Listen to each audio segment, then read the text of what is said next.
All right, here goes. You guys aren't gonna be here till a little later, so I'm launching alone. Be fishing for a couple hours by myself. Looks like really calm conditions, so I should be just fine out there. The wind is gonna blow later in the day, but I'll be off the water just about then. About 10 mile per hour winds predicted at 3 p.m. So I think I'll be off the water by about then. And looks like they're blowing south, maybe a little bit east, so that should be all right. Let's launch this puppy. Feels heavy. There. Once it's on the water, it feels heavy. Really easy launch out here in Santa Barbara.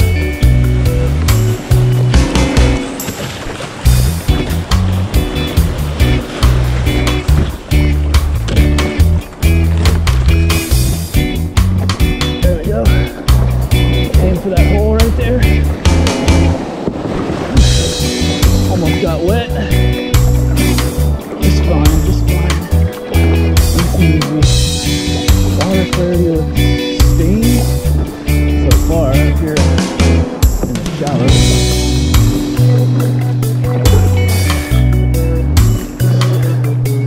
Wow, my kayak's heavy with the dolly on the back. I think that's what's going on. That's kind of heavy. I'm gonna get out far enough to rig up. I put my reels inside my backpack in Ziploc bags to keep them sand free and dry when I launch and land. It's a new thing I just started doing. Today was the first day of doing that. So that means I gotta put my reels on, put my tethers on, rig up, the whole 9 yards. All right, I'm rigging up this halibut rig right here on my Lexa. I'm gonna get right to business with those halibut.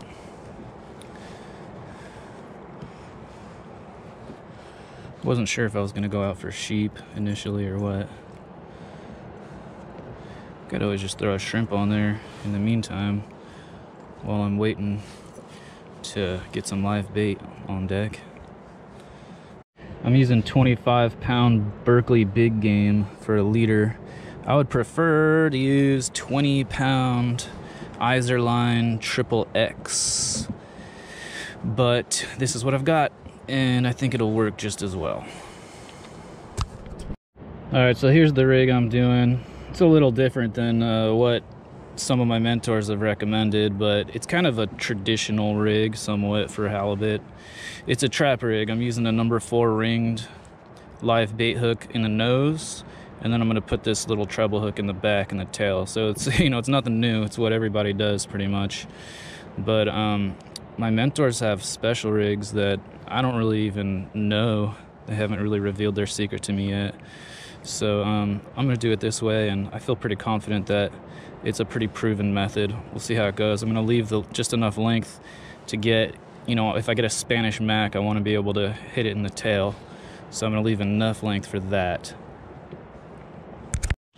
One thing about kayak fishing is it takes time to get all set up and stuff. Like, preparing took me about 3 hours yesterday, at least 3 hours. And then I left the house, it seems, like about 2 hours before I was dragging my kayak out to the beach. It's probably been another hour before I start fishing.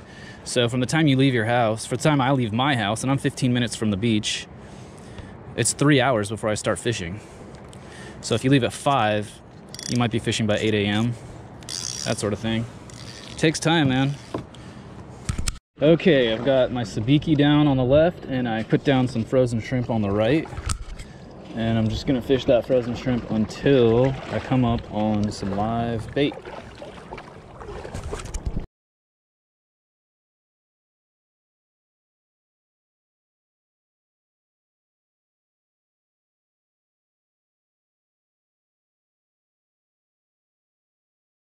There's the tap tap.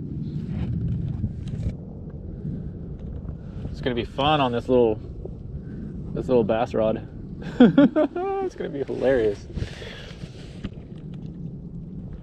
Come on, sheep.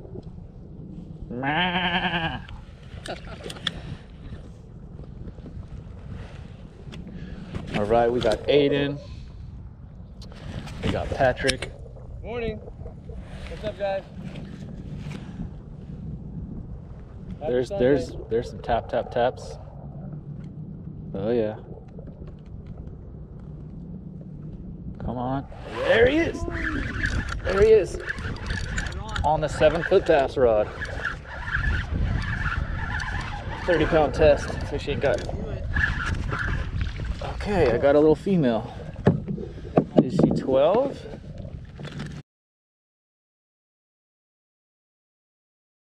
We're just stealing my bait. There we go. There's some taps. Dude, I want you to catch a 20-incher on that one. Yeah, I exactly. want to see you catch a 30-incher on that. Yeah, dude. Dude, that would like maybe break your rod. There we go. That's a bigger one. I don't know, I can never tell with that rod. Feels a little bit bigger. He's a decent little female. A little bit bigger than the last one. Oh, heck yeah, dude. We're getting some fish.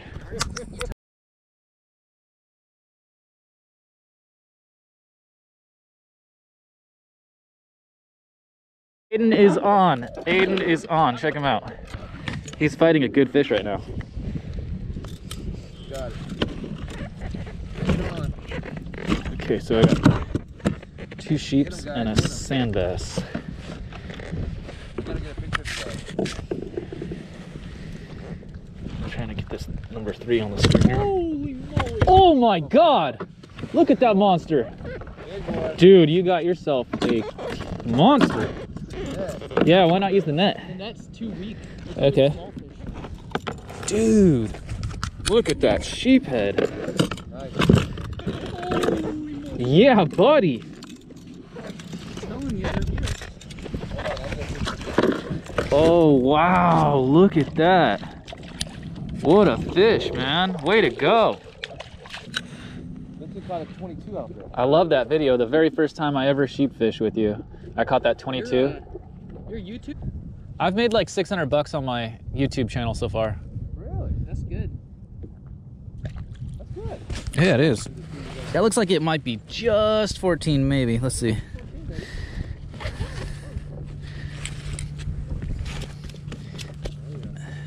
Oh, look at that string. Hold on. Oh well. Fish for Al. If you get me a greenback, I'll throw out a thresher rig. I didn't bring any balloons. You just fly line? I got water balloons. You do? Yeah. And that's the thing, though. You know what it is? It's not that he. I understand. It's because he gets so excited he wants to share it. Yeah, I get that too. I want to share it too, but be realistic. It's about balance. You got to balance. So the thing is, you have to have. It's got to be based on relationships that are based on trust. Yeah, I mean, You've got to have relationships based on trust. You don't just blast it out there. There's no balance there. that is, dude. That's 100% correct. You have to have balance. Balance. And that's all about friendships, relationships based on trust. There's a great opportunity. Oh yeah, you're on. You have to have balance. If you don't have that balance, Are you on fish? yeah, it's messing with me because it's got in the film. Balance, dude. It's what it's all about. Check that out. That's nice. Got some fish today, after all. All right, we finished sheep fishing, and now we're drifting for halibut. I'm basically on bottom with a halibut rig and a whole squid, trap rigged, and just floating in the wind, trying to drag my weight on bottom, not bounce it, but drag it. The problem is that every time we get close to the kelp, I gotta grab my paddle and row away from it. And then when I do that, I've got my rod pinned between my legs, and then it's bouncing. So that's kind of no good. So anytime I can put my paddle down and just drift in the breeze, then I can actually just drag bottom like this. I can feel the bottom too. I'm connected with it. I thought maybe if I just gave it more slack, like if I got the weight further away from the boat, then maybe it won't bounce. Maybe it won't bounce and it won't have that effect. I don't know. Dude, Patrick actually caught a halibut drifting a A curltail grub. Drifting a curltail. Dude, you the man. You did it. I want to come over there and see it, but I know you'll probably want to just release it. Wow, dude, he really did it. And he's drifting. Hey, how deep is it, do you know? What's the depth? Yay! I don't know, he might be close to 18. 18? That's a nice little fish.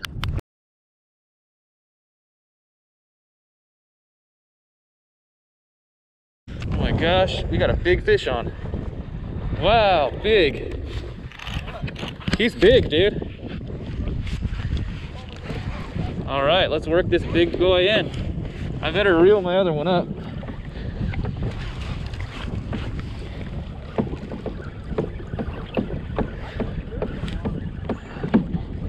Wow, dude. Oh my God.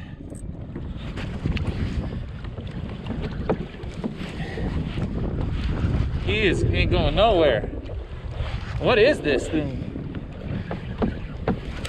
What if it's just, that's probably a shark.